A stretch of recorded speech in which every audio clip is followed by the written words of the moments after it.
Hello everyone. Officers path या YouTube चॅनलमध्ये तुमचं खूप खूप स्वागत आहे.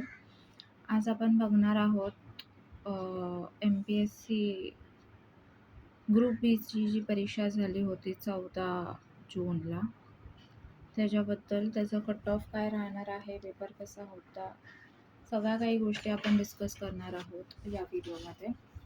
तर चला आपण स्टार्ट करूया. एक मिनिट. येस.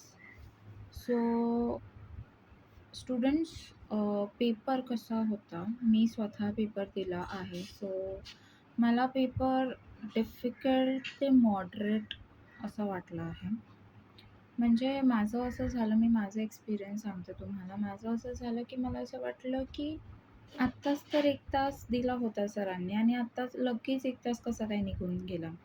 म्हणजे माझं मत असं होतं, माझं मी तुम्हाला सांगते, 45 मिनिट्समध्ये जे पहिल्याचे 45 मिनिट्स होते त्याच्यात माझे फक्त आणि फक्त 70 क्वेश्चन झाले होते गाईज. आणि असा रूल आहे की पहिले 40 मिनिट्समध्ये 80 क्वेश्चन्स आपल्याला एनी हाव करायचेच आहेत. तर आपण 20 मिनिट्समध्ये 20 क्वेश्चन मॅथ्सचे सॉल्व्ह करू शकतो आणि आपली पोस्ट काढू शकतो. बट पेपर खूप लेंदी होता, खूप जास्त लेंदी होता मी म्हणेन. आणि टफ गेला पेपर सगळ्यांनाच. ठीक आहे. पेपर माझ्या मताने लेंदी होता. 40 पेजेसचा आला होता पेपर. आणि 1 तासात इट इज नॉट पॉसिबल की असं आपण सॉल्व्ह करू शकतो. हां, जर 1 तासाच्या बदले जर 2 तास असते तर झालं असतं. बट 1 तासात त्या लेवलचा पेपर सॉल्व्ह करणं माझ्यासाठी तरी कठीण गेलेला आहे. ठीक आहे, आपण आता पुढे जाऊया. आपल्याला सगळ्यांना माहिती आहे एवढे वेकेन्सीज होते. ह्याच्यात मी SRच्या जागा काढलेल्या आहेत, कारण की त्याचं थोडंसं कॉन्ट्रोव्हर्सी चालू आहे. म्हणून माझ्या मतेने तरी आपण 552 जागाच पकडूया.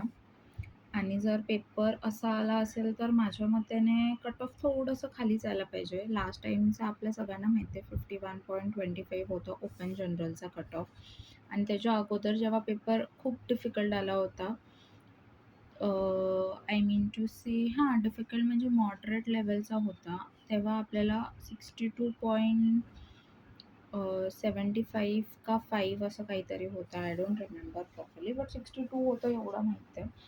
तर आपल्या सगळ्यांना माहिती आहे की 552 जागा आहेत, पेपर असा गेलेला आहे, तर कट ऑफ मे बी, हे माझे प्रेडिक्शन आहेत guys, may be cut off या रेंजमध्ये लागू शकतो. हे माझे प्रेडिक्शन आहेत. ह्याच्या बोलतात ना +- 5 आपण पकडून चालूया. ओपन जनरलचं कट ऑफ मला तरी वाटतं की ओपन जनरलचा कट ऑफ मला तरी वाटतं की या रेंजमध्ये लागू शकतो. हे माझं प्रेडिक्शन आहे गाईज. म्हणजे जेवढं मी एक्सपिरियन्स केलं आहे, जसं मी पेपर दिलेला आहे स्वतःहून, ते माझं असं वाटतं आहे की ओपन फिमेलचा 45+ आहे स्कोअर, तर तुम्ही मेन्सची तयारी चालू करा. आणि मेल कॅन्डिडेट्सला जर 48+ आहे स्कोअर, तर तुम्ही मेन्सची तयारी करू शकता. OBCचं पण त्याच रेंजमध्ये दिसतंय मला तर. EWSचं फिमेलचं खूप कमी जाणार आहे गाईज, हे बघा तुम्ही. मला असं वाटतंय की 38-40च्या रेंजमध्ये असू शकतं फिमेलसाठी. बाकी सगळ्यांचं तर मला तीच रेंज वाटते. म्हणजे आपण ॲव्हरेज रेंज पकडून चालूया. ॲव्हरेजली जर तुम्हाला 45+ आहे आणि जर तुम्ही फिमेल आहात, तर तुम्ही मेन्सची तयारी स्टार्ट करा. आणि मेल कॅन्डिडेटसाठी, मेल ओपनसाठी जर 48+ आहे, तर तुम्ही मेन्सची तयारी स्टार्ट करू शकता. हे असं माझं प्रिडिक्शन आहे. आता फर्स्ट आन्सर की आलेली आहे आयोगाची. सेकंड आन्सर कीमध्ये मे बी मला असं वाटतं क्वेश्चन्स कॅन्सल होतील. कारण की थोडेसे वियर्ड क्वेश्चन्स होते. तो एक्स-रेवाला जो क्वेश्चन होता गाईज, तो मे बी कॅन्सल होऊ शकतो. आणि तुम्ही बघू शकता कसे विचित्र प्रश्न विचारले होते ते लोकांनी. म्हणजे एक मिनिटं मी व्हाईट बोर्ड घेते. हां, तर तो लिगो टॉयजचा क्वेश्चन होता गाईज. लिगो टॉयज ते डेन्मार्कच्याबद्दल क्वेश्चन होता. जॉन लॉरेन्सवरती प्रश्न होता एक. 1857च्या रिव्हॉल्टवरती. म्हणजे तुम्ही विचार करू शकता की किती डेप्थमध्ये आता कमिशन विचारतंय आपल्याला. खान मिगो करून आहेत, खान सर आहेत, त्यांच्याबद्दल प्रश्न होता. म्हणजे हे असे प्रश्न आपण कधी वाचलेच नव्हते गाईज. म्हणजे करंट अफेअर्स ते लोकं आता 23-24चं विचारतात पेपरमध्ये. म्हणजे आपण स्टुडंट्स 25चं करून जातो, 26चं करून जातो.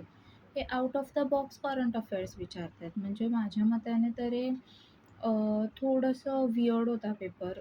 म्हणजे तुम्ही बघू शकता राज्यसेवेचा पेपर तसाच ते लोकांनी विचारला, ग्रुप बीचा तसाच विचारला.